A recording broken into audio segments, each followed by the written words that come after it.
Perfect. Okay, we are all set. So, hello everyone, and thank you for joining us today to have an open discussion with Representative Maureen Madden about the environmental concerns around State House District 115. So, with that being said, please feel free to share who you are and where you're from in the chat so we can get to know each other a little bit. I am Anna Solberg. I am the Pocono Region Field Coordinator with Conservation Voters of Pennsylvania. We are an environmental advocacy group, and I am based full-time here in both Monroe and Pike counties. So if you'd like to learn more about us or get in touch about your own environmental concerns, I would love to chat with you. So feel free to reach out to me.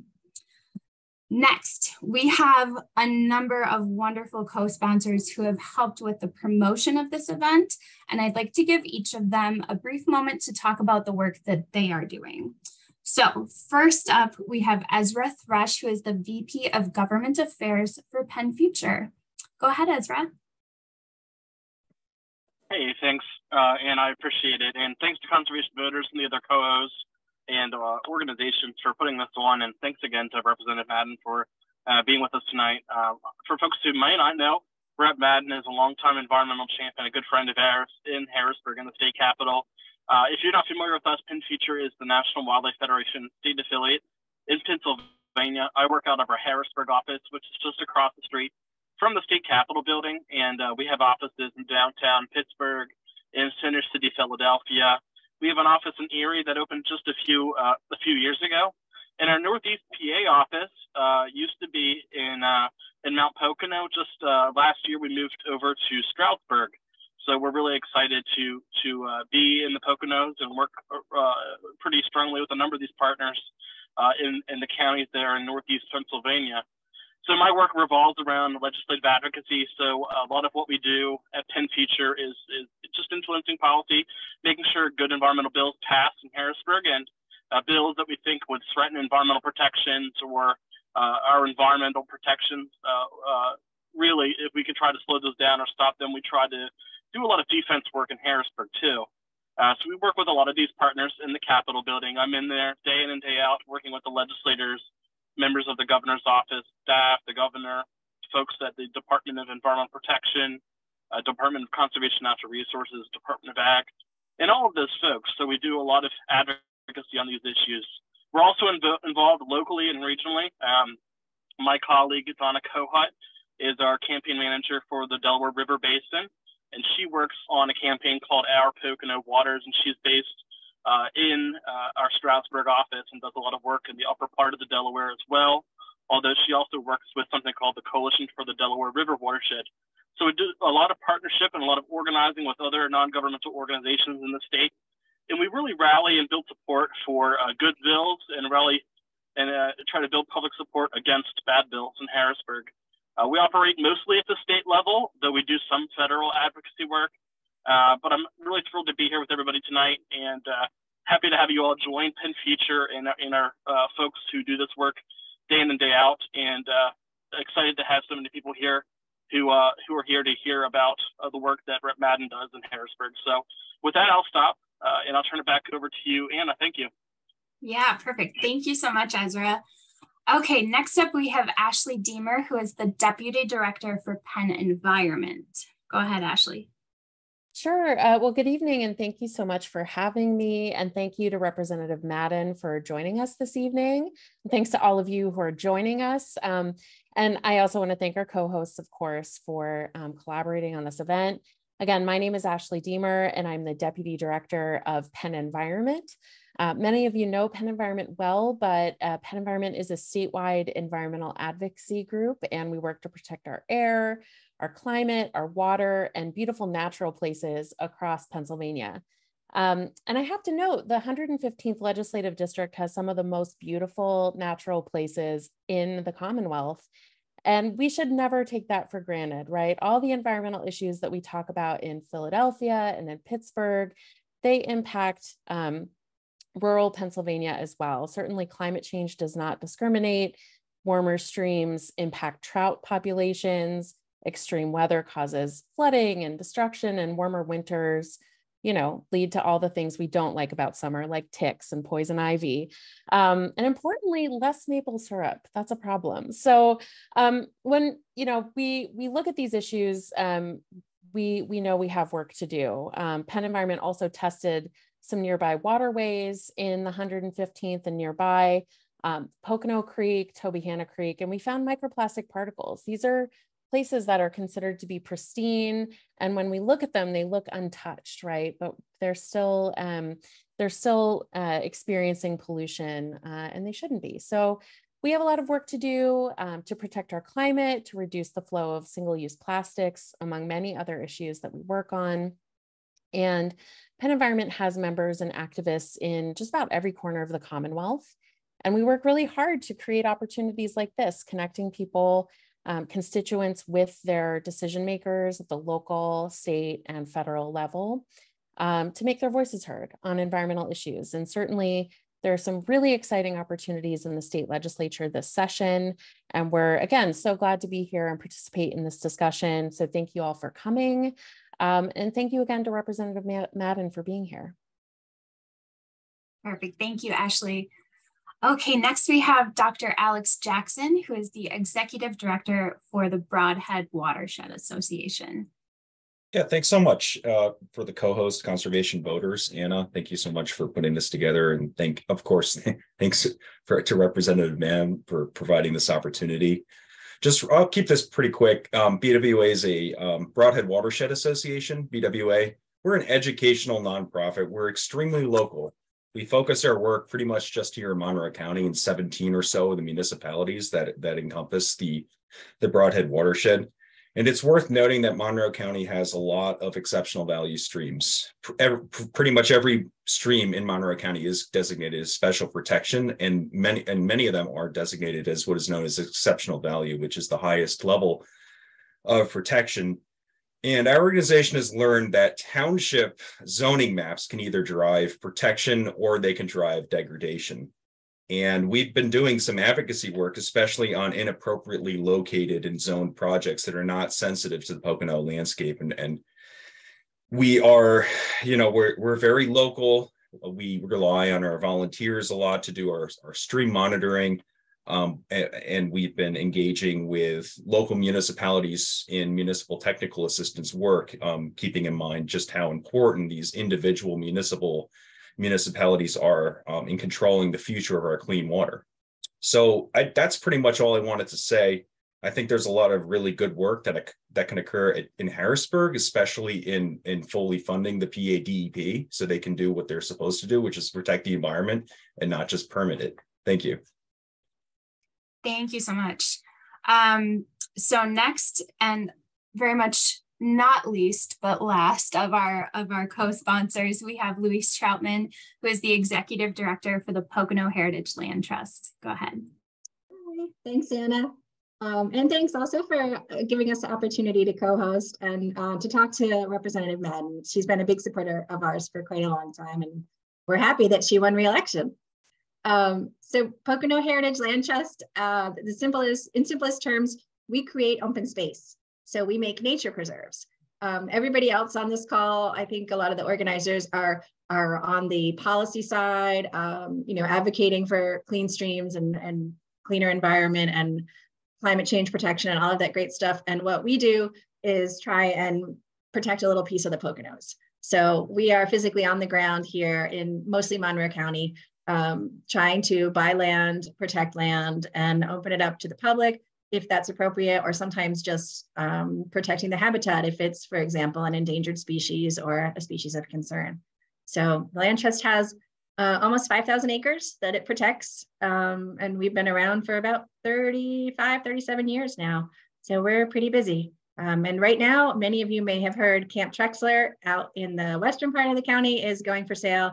And today, finally, it was listed. So we are doing our best to make sure that nothing happens to 755 acres or so with Middle Creek, the headwaters of Middle Creek right in the middle of it. So what we're up to. Very busy, every single one of you. So I thank you all so much for your help on putting on this event. And yeah, I really appreciate the collaboration between all of us. Now, I am going to pass the baton over to Katie Bloom, who is our political director here at Conservation Voters of Pennsylvania. Take it away, Katie. Thank you, Anna. And thank you so much to all of our co-sponsors. We are really grateful for building out this wonderful event with so many wonderful partners and so many constituents here. In theory, you all already know CVPA, but we do a lot of accountability and really focus on our elected officials. And one thing that we do in conjunction with some of our partners here is the Pennsylvania Environmental Scorecard. And I am pleased to tell you that Representative Maureen Madden has a 100% score. She is absolutely an environmental champion. And just for some background for folks who may not have had the chance to interact with their representative previously, Representative Madden has been an educator, has really advocated for education reform and promoting solid public education, but she has also served on Watershed Association and Conservation Association boards of directors in the past.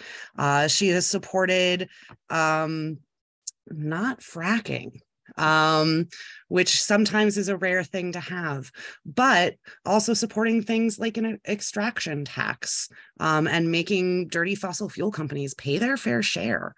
So we are really, really pleased to have Representative Madden with us today. And I do want to encourage everybody to, if you have questions, we have some that were submitted from some folks who weren't necessarily able to be here this evening. Please put your questions in the chat. We are happy to take them. And I do want to give Representative Madden some time to just talk to all of you about some of her environmental priorities with this kind of new legislative landscape that we have. Representative? Well, thank you very much. And I understand I have 7 minutes for an opening, so I am starting my timer now. It is such an honor to be here. Thank you for inviting me. I'm extremely proud of my 100% environmental scorecard. I brag about it everywhere I go. We did billboards advertising it this last campaign cycle. It's because the environment is incredibly important to me. We have this one planet, right? And if we don't treat it well, it's not going to be here for future generations. It's not going to be habitable. So, and I moved to the Poconos because of its pristine air and its clean water and just the beauty that surrounds us. And before that, I lived in New York, where we didn't really have that every day when we walked out our front door. So the environment and protecting it is incredibly important to me. You mentioned single-use plastic, so let me start by highlighting some legislation I've been working on. The first thing I did when we got to 102 in the majority, started working on a bill that I have wanted to champion for years, but it was just never possible because we had state legislation that said you could not ban plastic bags. So the first bill that I will be introducing will be a ban on single-use plastic bags. And we're actually working on that right now. We're working with the Merchants Association to see, I'm not looking to raise money to do this for organizations like other states have done. I just want to get it over the finish line because New York has a plastic ban bag. Pennsylvania does not. Delaware does. New Jersey just enacted it in May. And when I was recently in New York for a few days, you see everybody carrying these little cloth Target bags. And then I came to Pennsylvania and I see people carrying these plastic Target bags. And I thought, I want the cloth bags. And then I went to New Jersey to visit family and I stopped at Quick Check and they have the little green Quick Check cloth bags. So we can do it.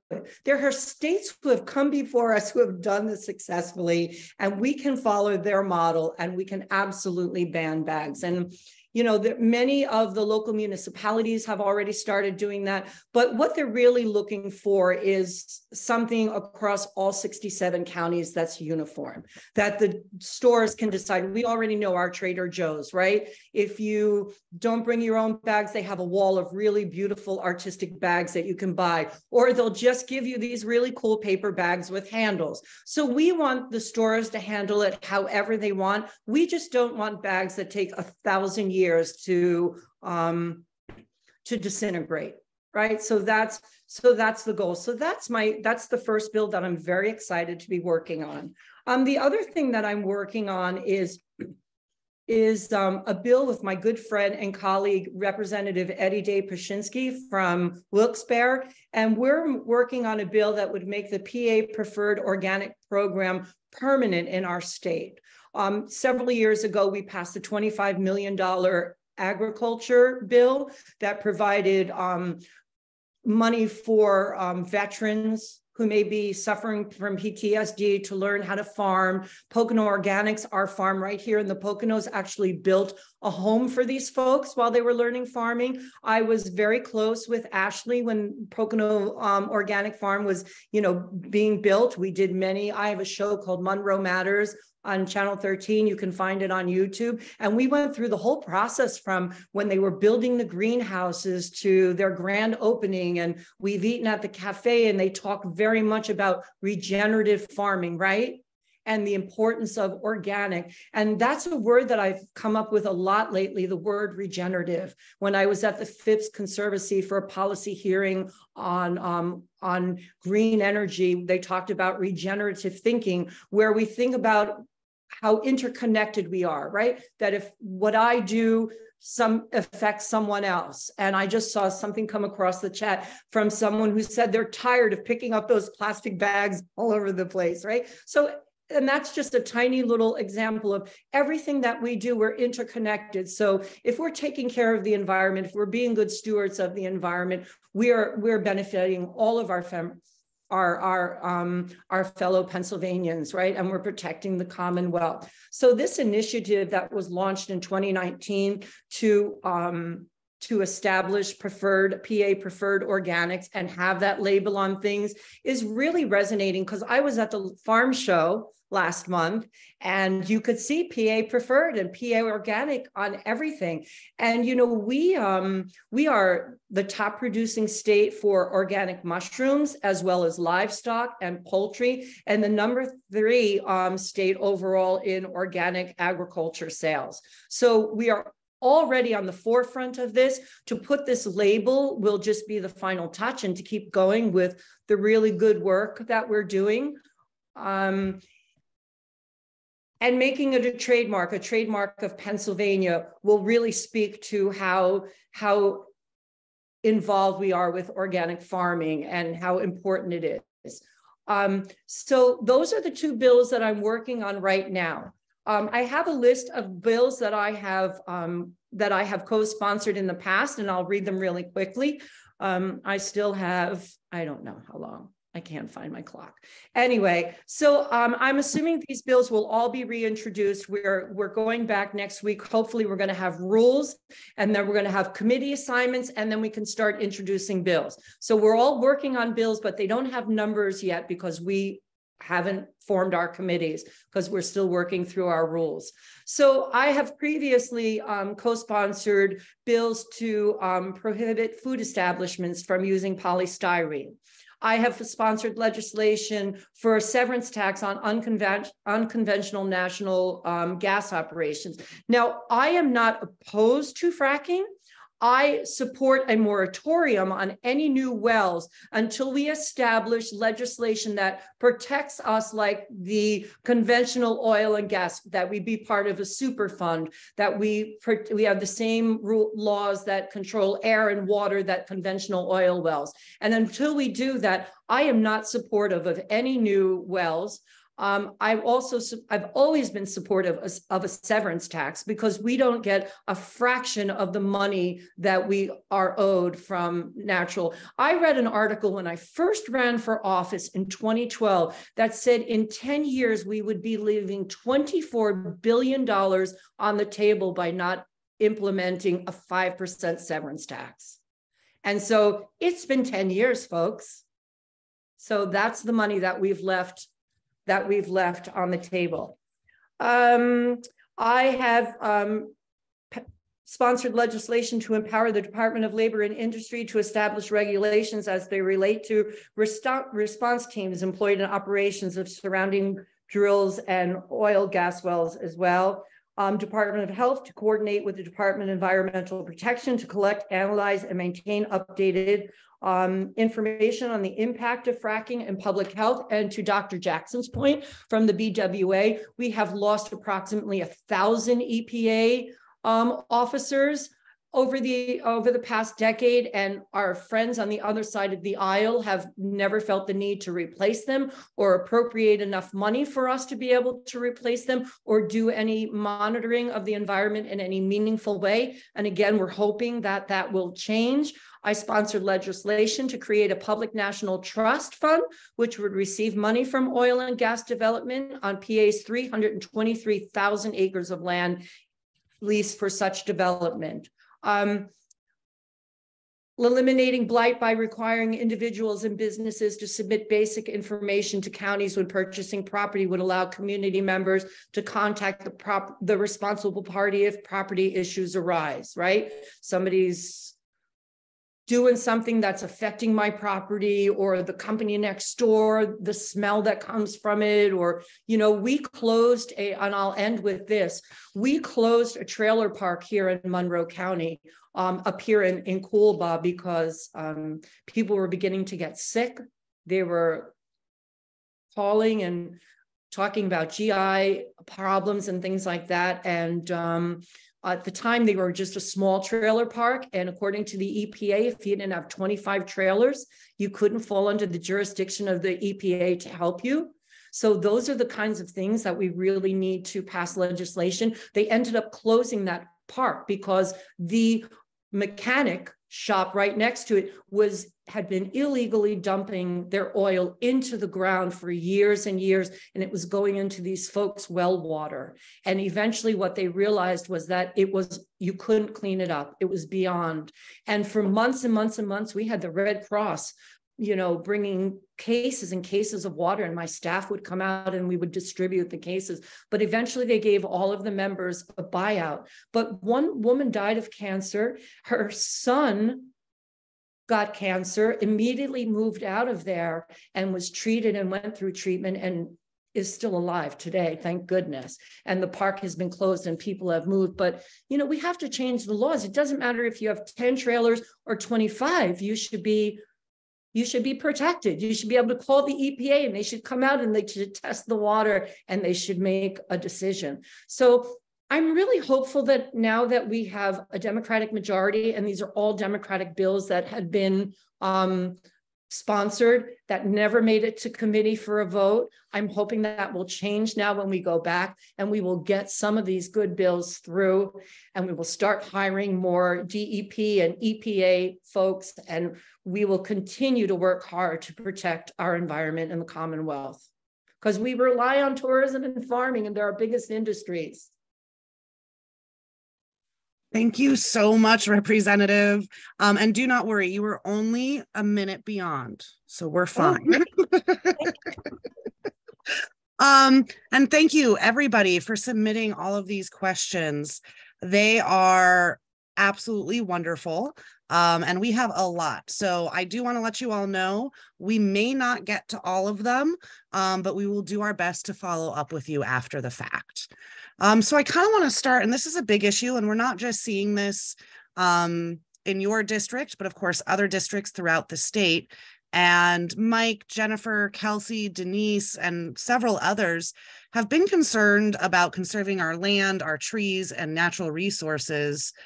And there's a lot of concern about warehouses. How do these permits keep getting granted? Is there something that we can do to ensure that we have sustainable development in Monroe County? Sure, absolutely. So I have been in the rooms where these conversations are being held. I've been there with Abby Jones. I've been there with Dr. Jackson, and I've been extremely involved with the communities and their concerns about the warehouses and distribution centers. There's an organization called STR, Stop the Warehouses and Distribution Centers, and they reached out to me months and months ago and asked me if I would come and lend my voice and help them, because of course they're trying to build these big giant warehouses and distribution centers. And you never know whether it's a warehouse or a distribution center until they actually open their doors and you see like 50 diesel trucks 24/7. Or in the case of the warehouse that they're trying to build in Coolba, they're saying it would be approximately 95 diesel trucks coming and going in a 24-hour period. So, excuse me. So I've been very involved with the issues, and I've been working with municipal officials from both parties to understand the granular details of each proposal and what the citizens' concerns are. And in the next few weeks, we will be announcing a public policy hearing that I'm actually having on May 9th, probably going to have it at the Mountain Center in Coolba. Haven't drilled down the exact date, but the hearing will be a public policy hearing on the community impact of warehouse growth in Pennsylvania, because I've heard I've listened to you, I've heard your concerns, and we're going to have great testifiers, and we're probably going to reach out to Dr. Jackson and ask him to be one of our testifiers. So we're going to hear from the people, we're going to hear from the folks who are doing it responsibly, but I really do have to give a shout out to Pocono Township. A lot of these concerns, it's not that the townships just let them build, it's that there are very little laws or ordinances to stop them, because what was commercial use 25 years ago, when you think of maybe the roadway trucks, to what's commercial and industrial now is completely different. So Pocono Township sees that opportunity to declare their ordinances defective as they pertain to commercial and industrial use. And they put a 120-day hold on any new approvals. And they went back and they looked at and they created zones where these industrial uses would be out of people's backyards. And that was the problem. We heard from people, this is literally going to be in my backyard with lights and shining and diesel truck noise. And we cannot impact our environment, and we cannot impact people's quality of life. And that is why I'm involved. It's why I'm having a public policy hearing. It's why I come to meetings and I listen to all of your concerns, because we can do it responsibly. And there are things I can do from a legislative standpoint that will make it easier for our local municipalities. Thank you so much. And there are so many follow-ups about warehouses and when they're approved, and can we put solar on the rooftops, and can we balance the pavement with green space? So there's a lot of opportunities. So I really appreciate that, Representative. Can we follow, if we're on social media, can we follow Representative Maureen Madden on Facebook or Twitter? And then you will know everything that I'm doing whenever we have a hearing, whenever we have an open house this Saturday from 2 to 4. You all will know. And then you can track what I'm doing in terms of these environmental issues. Yeah. And whenever you're on social media, if you highlight my name, if there's something that you want me to see, most times I see it. And I do a lot of my constituent work from people who say, contact Maureen Madden's office. So yeah, I'm involved. I want to hear from you, and I'm with you on the front lines. Thank you. Adam noted that the 115th district likely has more special protection streams than any other House district in Pennsylvania. Likely. I don't know the answer to that. He also wants to know, how can we then better communicate to legislators regarding things like economic development, and how are these streams, how can we not degrade these streams anymore? And before you answer, I do want to lift up our partners, Our Pocono Waters, Donna. There is an economic benefit study which we can drop in the chat about some of this that our friends over at Penn Future and our Pocono Waters have put together. But how can folks better communicate with legislators around all of these issues with water quality in particular? Just exactly the way that the group STR stop I think it's short-term rentals and warehouses and distribution centers, reach out to me. They reached out to me and they said, we have these massive warehouses and distribution centers being built in our backyard. And the Staten Road project in Pocono Township was the big one. And Pocono Township is a new part of my district. So just for folks who don't know, as of this election cycle, I am Poolbaugh Township, Pocono Township, Mount Pocono Borough, Price Township, Paradise Township, Middle Smithfield West, and Stroud Townships 2, 4, and 5. So I would probably say that the 115th and the 189th now have the biggest concentration of pristine waters, as Representative Probst has, Stroudsburg and East Stroudsburg and the other parts of my district that were previous before the redistricting. So really contacting me is the best way. It really is. And having these town halls and what you all do, reporting people's environmental ratings, is incredibly important. This campaign cycle, I was so proud everywhere I went to brag about the fact that I'm the only legislator in Monroe County with a 100% environmental record. It means something to me, and it means something to the people who live in the Poconos. Yeah, thanks. Our next question here on the list is, and this is a little bit different, regarding, we've seen great programs come out of the federal government from the Biden administration, especially last year with the bipartisan infrastructure law, as well as the Inflation Reduction Act. And there are some great environmental things involved in that. Is there any feedback you have at this point in time about how those can help the community locally? Sure. So the Infrastructure Act and the legislation that was passed in Washington will help us tremendously. Let's take, for example, American Water.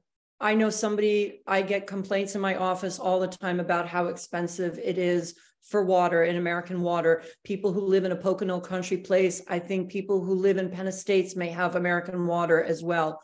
Or they have H2O. There used to be government money to upgrade these facilities. Now, a lot of that burden, we literally, from Ronald Reagan's tenure as presidency, we stopped investing in infrastructure in a really meaningful way. We just stopped. We see that with our highways. We see that with our water treatment plants. We see that how, our bills are going up on all of our utilities because we're not investing government money in that anymore. And to someone who spoke about American Water, I'm tying that into this. I go to those PUC hearings and I testify and I explain that my constituents cannot pay these bills. I live in a Pocono country place. My bill is going up with everybody else's. I just opened my water bill and it was $145. And that's a lot for people. It's a lot for me. So this investment of infrastructure dollars, we're going to start seeing it get rolled out. Many, many millions of those dollars, billions of those dollars have not yet been dispersed through the communities and the programs that will long-term benefit from it. So that's how we can protect our environment. That's how we can clean up our environment. That's how the government can help us, by reinvesting in utilities and things that they used to invest in that we haven't invested in 40 or 50 years. President Biden has poured more money into this economy, more money into the infrastructure, more money into the environment, more money into safety, public safety than we've had in 50 years. And we're seeing it, right? We have the lowest unemployment right now, and we have a booming economy. We do have inflation, which is steadily going down, but really the projection is good for us. The answer is young people. Young people have to study environmental science. Young people have to vote their conscience. Young people have to know who the candidates are and know who has a 17% environmental rating and who has a 100% environmental rating, because this future is theirs, right? I'm not going to live another 50 years. But, I'm doing everything I can to make sure my grandson can still breathe the air when he's, in 20 years. So did I answer your question? Yes, you did. I tend to go off on a tangent. I apologize. That's okay. You're still sharing really useful information. All right. So the next question on my list is, many of us would like to know how we can ensure that environmental justice and disproportionately impacted communities and traditionally disinvested communities, how they will be incorporated into environmental policies moving forward. Sure. So, I live in a disadvantaged community. I live in a Pocono country place. And, we're the median income in Monroe County. For all intents and purposes, all of Monroe County is a disadvantaged community. The median income in Monroe County is $33,000 a year. Think about when you made $33,000 a year, or if you make 33, it's hard to make ends meet. And so these warehouses, and let's use the warehouses and distribution centers, they come into these disadvantaged communities and they build these monstrosities and they offer jobs, and people think they're great jobs, or they advertise them as great jobs. And the people don't see the forest through the trees. They think, oh, well, there's this commerce coming, there are these jobs coming, and they're not really. They do prey on these low disadvantaged communities. But luckily for us in the Poconos, we have all of you environmental stewards who our environment where we live is the last most important thing to us. So I always look at a project and I see what the environmental ramifications of this project are going to be before I ever vote in favor of something. And a lot of my chief of staff is a young man by the name of Jacob Pride, who is a Smithfield Township supervisor. He's the chairman of the Smithfield Township supervisor. So we've been doing a lot of work on connecting with all of our local officials and seeing how we can help them. And I really have to urge people to get on these boards, get on the BWA, join the Pocono Heritage Land Trust, run for planning or zoning commission, planning commission, whatever the name is, get involved, speak up, because you make a difference. Let me say that this right now is the best time for representative democracy. I have felt so good about the people I represent and about the fact that we have a partnership in how our government works. It is the most, it took 4 terms. I'm starting my 4th term, but I have connected with my constituents in such a meaningful way that we work together. And my constituents are seeing that when they stand up against a warehouse, when somebody like Dr. Jackson comes, or somebody like Abby Jones comes, and they stand up and they are spouting the environmental dangers of what the building proposal will be, or what the impact on the community will be, I'm right there. I'm listening to them. I'm learning from them, as we all are. And I'm bringing that information back to Harrisburg and I'm sharing it. And that's how I'm deciding on whether or not something will have an impact. I was so in favor of Pocono Organics because people, they have they're another one. They are completely powered by their solar. They have goats come out and eat their grass.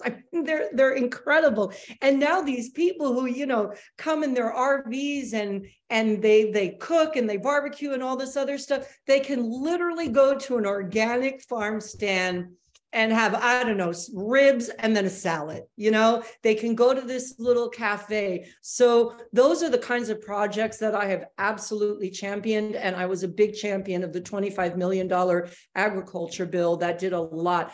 I think, and someone can correct me if I'm wrong, I believe Ashley, who is the brains behind Pocono Organics, the passionate, said we have approximately 50 planting seasons left.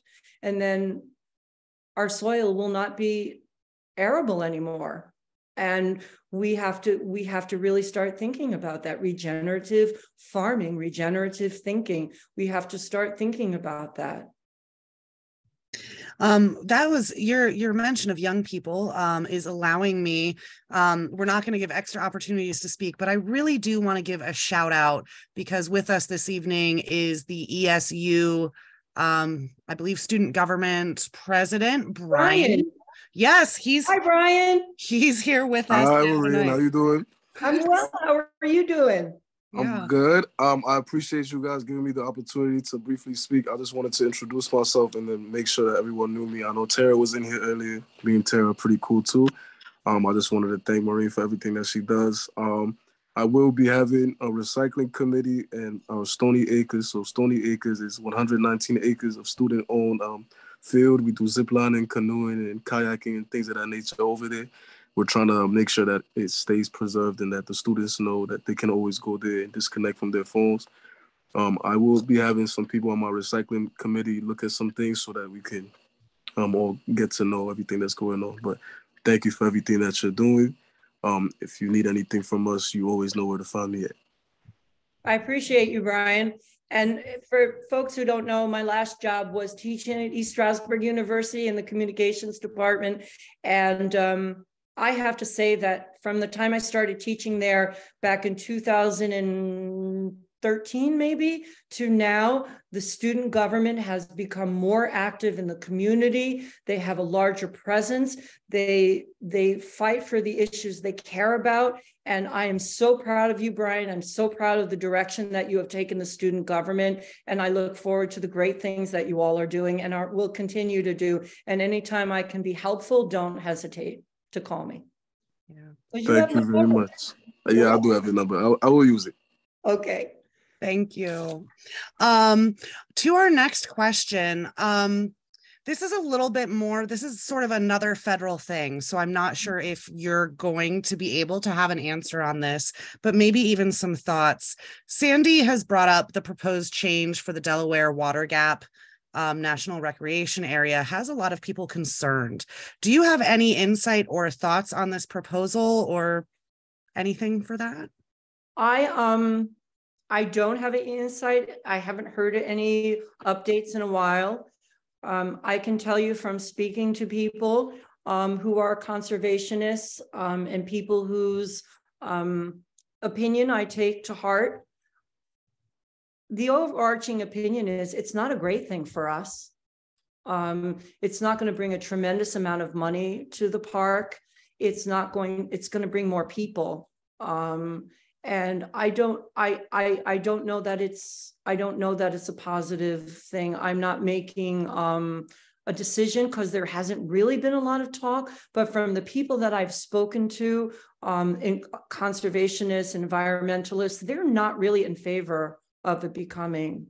But you all can tell me what your thoughts are. But I've had conversations with folks, and I know the Lenape tribe is not in favor of it because there are many hollowed places within the park. They're afraid. So yeah, I've not heard many people say, "Yay, this is going to be a really good thing. We want this." So I'm reserving judgment. I'm cautiously not in favor of it right at the moment, because no one's given me a really good reason to be in favor of it.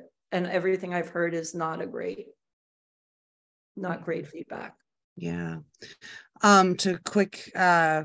I'm going to let one of my colleagues, there's actually a really great question in the chat, and I'm going to let them chat reply to that about the Lenape. It's a solid question, but I'm going to try to keep us on time here with some of the environmental ones. Another one, and this might, Louise did answer some of this in the chat earlier, but what can you as a state rep do to help support Camp Trexler's land? It is a precious ecosystem, and it has 25% of the rarest plants in the county.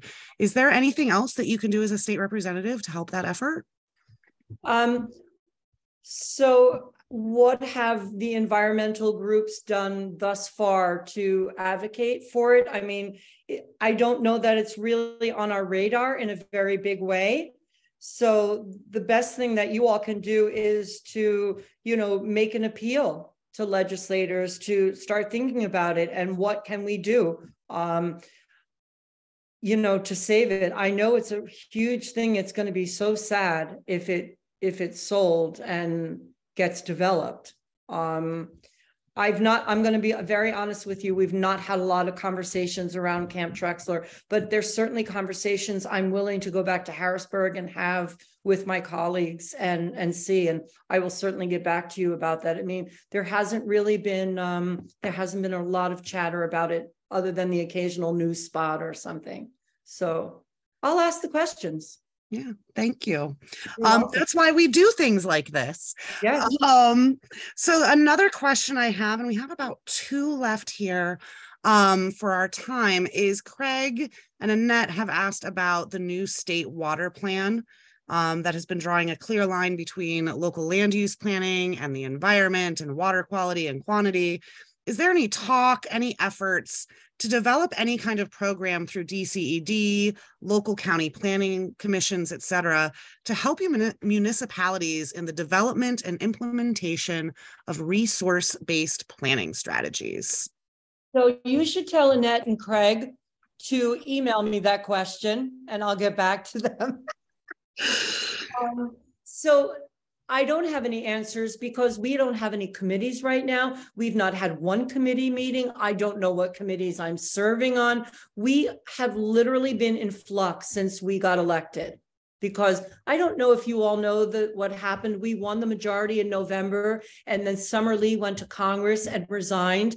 Austin Davis became the lieutenant governor and resigned, and our good friend Tony DeLuca passed away 6 weeks before the election, but still won with 70% of the vote. So then there was the struggle, because then the Republicans were in the majority for a little while, and then we had these 3 special elections. Now we're back in the majority. We're going back on Monday, and we hope for all of that to be resolved and have committees. And if Annette and Craig email me that question, I'll go to the ERE committee as soon as it's formed, and we'll put together an answer for you. Yeah. Thank you so much. One final question, and we always put this at the end, but it is actually one of my favorite questions to always ask a legislator, is how can we, as your constituents, help to continue to support environmental protection here in the Poconos and beyond for future generations? What can we do to help? You're doing it. You're doing it. You are out there in the community. You're advocating for clean air, clean water. You're advocating for smart development. I mean, the people of Pocono Township deserve all of the credit for bringing the attention of the warehouses and the distribution centers to the commissioners in Pocono Township. And let me just say, I have never worked with such a group of professionals, of kind people, of people who are concerned with their community as I have with Pocono Township. And they're mixed, they're Democrats and Republicans, and they speak to each other respectfully, and they listen to all the concerns of their community. And they are the example that I would use for good government and how government listens to the people and how government participation is so incredibly important. You can help just by knowing who you're voting for. Don't vote for the person with the 17% environmental rating. Vote for the person with the 100%. If you're worried about plastics, if you're worried about, a company, call us. We respond. Absolutely. We absolutely respond. And that's how you do it. Become a water tester for the BWA, right? Join all of these wonderful, we are so blessed to have so many volunteers and so many good stewards of our environment here in the Poconos. And we just continue to build on that for generations. Thank you so much, Representative. Anna, I'm going to turn it back over to you. Yeah. Oh, this has been just absolutely wonderful. I've really enjoyed this. I hope everyone else has. I want to give a really big thanks to Representative Madden for her willingness to come out and meet with her constituents. And I really hope that these conversations can continue into your tenure as an elected official representing the Pocono region. And I feel like it will. I think we're going to have more meaningful conversations when we get back to session than we've had in my 3 previous terms. So I love it. I love it. Let's get to work. I'm extremely hopeful. Oh, good, good. I would also like to give a big thanks again to Penn Future, Penn Environment, the Pocono Heritage Land Trust, and the Broadhead Watershed Association for their partnership, for their continued work to protect the environment here in the Poconos, and for their help putting this event together. I thank you all. And lastly, thank you all for joining us today. I really appreciate you taking the time to voice your concerns and your opinions and continue working for our local environment. So thank you all. Just one quick note before we all head out. Keep an eye on your inbox for an email with the recording of this event and for further information on how to protect the environment. There's certainly a lot going on between all of these different organizations and the work in Harrisburg. So let's get it, let's get to work. Thank you all for your dedication, and I hope that we can continue to lift up the environmental voices here in the Poconos. So thank you all so much, and I hope you have a great night. Thank you, everyone. Thank you for joining us. Thank you for putting this together. It was my pleasure to be here. Perfect. Thank you, Representative. Bye-bye. Thank you, Maureen. Thank you. Bye-bye.